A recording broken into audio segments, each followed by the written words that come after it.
Hello viewers, আসসালামু আলাইকুম। Welcome to my channel. আজকে আমি দেখাবো কিভাবে এই সুন্দর হেয়ার ক্লিপগুলো আমি বানালাম তার একটি ভিডিও।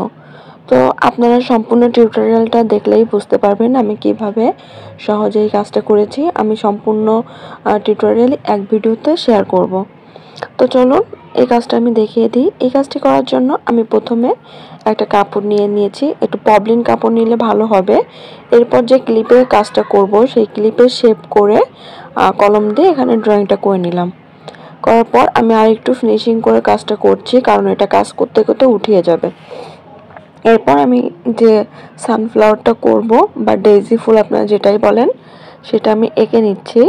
এক সাইডে আঁকলাম, মাঝখানে আমি পাতা করব। আমি এখানে 6টা পাতা দিচ্ছি বা 5টা পাতা দিচ্ছি, তারপর আবার ফুল করব।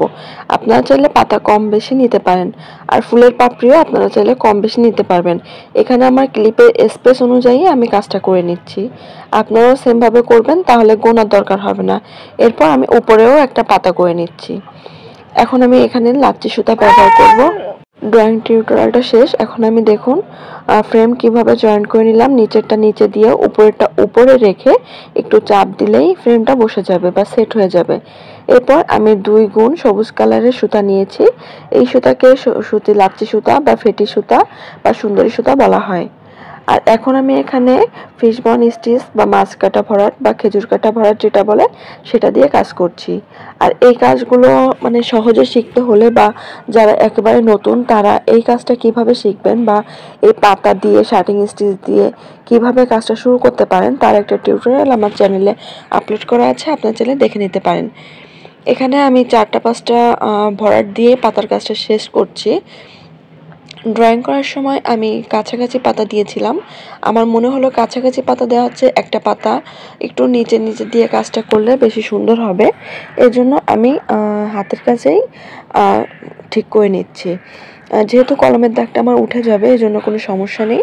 আমি এভাবে পাতার কাজটা কমপ্লিট করে নিলাম। সেমভাবে আমি উপরের পাতাও কমপ্লিট করে নিব। এখন আমি ভিতরে যে ডালটা এঁকেছিলাম সেই ডালের কাজ করব। ডালের কাজ করার জন্য আমি এখানে ডাল স্টিচ বা যে ডাল সেলাইটা বলে সেটা দিচ্ছি। আর এটার ক্ষেত্রেও আমি সুতি লাচ্ছি সুতা বা ফেটি সুতা ব্যবহার করছি। আপনারা চাইলে এখানে বিভিন্ন শেড সুতা পাওয়া যায় বা ডিএমসি সুতা পাওয়া যায়, সেগুলো দিয়েও কাজ করতে পারেন। তো ডিএমসি সুতা দিয়ে কাজ করলে হবে কি যে আপনার এই ক্লিপের দামটা একটু বেশি পড়ে যাবে, আর লাচ্ছি সুতা দিয়ে করলে দামটা একটু কমের ভিতর থাকবে। এখন আমি ফুলের কাজটা করে নিচ্ছি। ফুলের কাজটা করার জন্য আমি এখানে শার্টিং স্টিচ ব্যবহার করছি। আর শার্টিং স্টিচ আমি কিভাবে করছি দেখুন। প্রথমে মাঝখান থেকে একটা মিডল পয়েন্ট থেকে সুতা উঠিয়ে দেন এক সাইডে করলাম, তারপর বাকি সাইডে করে নিব। মানে পাপড়িটা হচ্ছে আমি দুই ভাগে ভাগ করব। দেখুন এখান থেকে বুঝিয়ে দিলেই বুঝতে পারবেন। মাঝখান থেকে আমি পাতাটা উঠালাম, উঠানোর পর ডান সাইডে একবার কাজ করব, পরে বাম সাইডে আমি আবার কাজ করব। এই সেমভাবে আমি পুরো কাজটা কমপ্লিট করে নেব। আমি এখানে শার্টিং স্টিচ দিয়ে কাজটা করছি। আপনারা চাইলে এখানে লেজি স্টিচ বা যে কাঁথা স্টিচ বলে সেটা দিতে পারেন, বা যশোর স্টিচ দিতে পারেন। তারপর হচ্ছে গিট ভরাট দিতে পারেন বা কাশ্মীরি সেলাই যেটা বলে সেটাও দিতে পারেন। এগুলো দিয়ে আপনারা মূলত এই কাজটা করতে পারেন। তো আমি বিভিন্ন হিন্টস দিয়ে দিচ্ছি, আপনারা আপনাদের পছন্দ মতো সেলাই দিয়ে এটা করে নেবেন। তাহলে আশা করি আপনারা খুব সহজেই এরকম হেয়ার ক্লিপ বানাতে পারবেন। আর শুধুমাত্র হেয়ার ক্লিপ না, এই কাজটা আপনারা যদি চুড়িতে করতে চান সেক্ষেত্রেও করতে পারবেন, বা বিভিন্ন হেয়ার ব্যান্ডেও কাজটা করতে পারবেন।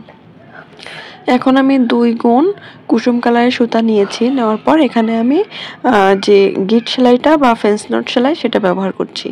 তো ফেন্স নট সেলাই কীভাবে দিচ্ছে একটু দেখুন। এক জায়গা থেকে সুতাটা উঠিয়ে বাম হাতে সুতাটা ধরে সুইয়ের সাহায্যে 3টা প্যাচ দিয়ে তারপর কাপড়ের সাথে ইন করে নিচ্ছি। এভাবে করে আমি এই ফেন্স নট সেলাইটা করে নিচ্ছি। আপনারা চাইলে এখানে ভরাট সেলাই দিয়েও কাজটা করতে পারেন। আর ফেন্স নট সেলাইটা খুব সহজ, দেখতেও খুব সুন্দর লাগে। আর এটা যেহেতু আমি সানফ্লাওয়ারের মতো করছি, এজন্য সাদার ভিতর আমি কুসুম কালার দিচ্ছি, বা সানফ্লাওয়ার বললে ভুল হবে, এটা ডেইজি ফুল করলে আর বেশি মানে ভালো হবে। তো আপনারা যে যাই বলুন, আপনারা এখানে হলুদ কালারের সুতা দিয়ে তারপর ভিতরে হচ্ছে কফি কালারের সুতা দিয়েও কাজটা করতে পারেন। আমার কাজটা আমি 2 জায়গায় করে নিয়েছি। এখন আমি যে পাতাগুলো করেছিলাম পাতার ভিতরে আমি এখানে একটা করে ফুল বা ফুলের কড়ি যেটা বলে সেটা করে নিব। আর এই কাজটা করার জন্য আমি এখানে ফ্রেঞ্চ নট সেলাই ব্যবহার করছি। আশা করি আপনারা বুঝতে পেরেছেন। বুঝতে যদি না পারেন সেক্ষেত্রে অবশ্যই আমাকে কমেন্টস করে জানাবেন। আমি আপনাদের কমেন্টসের উত্তর দিব। আর কাজটি ভালো লেগে থাকলে অবশ্যই লাইক, কমেন্টস এবং শেয়ার করবেন। আর আপনাদের কাছে অনুরোধ অবশ্যই চ্যানেলটি সাবস্ক্রাইব করবেন। তাহলে নতুন নতুন অনেক ভিডিও আপনারা চ্যানেলে পেয়ে যাবেন। তো এখানে আমি একটু ডালের মতো করে দেন হচ্ছে গিঁটটা নিচ্ছি। এতে করে আমার একটা কড়ির শেপ হয়ে যাচ্ছে। তো আমার পুরো কাজটা কমপ্লিট। এখন আমি এটাকে কেটে নিচ্ছি। 2টা ক্লিপ করার জন্য 2টা পাতা কেটে নিচ্ছি। কাটার পর একটু বাড়তি রেখে আমি এখানে সম্পূর্ণ কাজটা করছি। বাড়তি রাখবো কারণ আমি এখানে সেলাই করে ক্লিপটা অ্যাটাচ করব।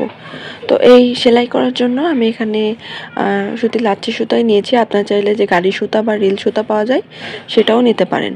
এখন আমি দেখুন এখানে কাঁথা স্টিচ দিয়ে হালকা করে সেলাই করে নিচ্ছি যাতে এটা কুচি কুচি ভাব হয়ে চলে আসে আর আমি এটা ক্লিপে অ্যাটাচ করতে পারি।